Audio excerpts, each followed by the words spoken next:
পঞ্চগড়ে চলছে মরিচ তোলা ও শুকানোর কাজ। বিস্তীর্ণ এলাকায় মাঠের পর মাঠ শুকানো হচ্ছে পাকা লাল মরিচ। গ্রামের মেঠো প্রান্তরে এখন শুধুই শুকনো মরিচের ঝাঁঝ। খোলা মাঠে রঙিন পলিথিনে মরিচ শুকানোর দৃশ্য দেখে মনে হবে যেন লাল গালিচা বিছিয়ে রেখেছে কেউ। প্রখর সোনালি রোদে লাল মরিচ প্রকৃতিকে করেছে বর্ণিল।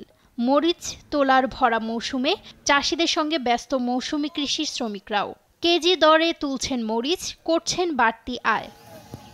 তবে উৎপাদন খরচের তুলনায় বাজারে নেই মরিচের আশানুরূপ দাম।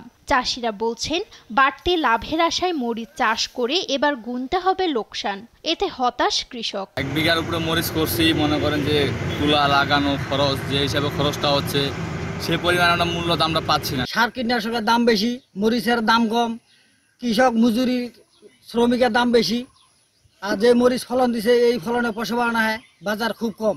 আবহাওয়া অনুকূলে থাকায় এবার ফলন ও মান ভালো হয়েছে বলে জানায় কৃষি সম্প্রসারণ অধিদপ্তর। এই মরিচ আমাদের এই পঞ্চগড় অঞ্চলে আমরা লাল সোনা বলি।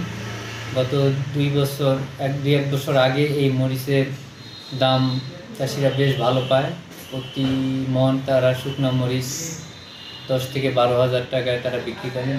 চলতি মৌসুমে জেলায় 9,145 হেক্টর জমিতে মরিচ চাষ করা হয়েছে। নিউজ ডেস্ক, দেশ টিভি।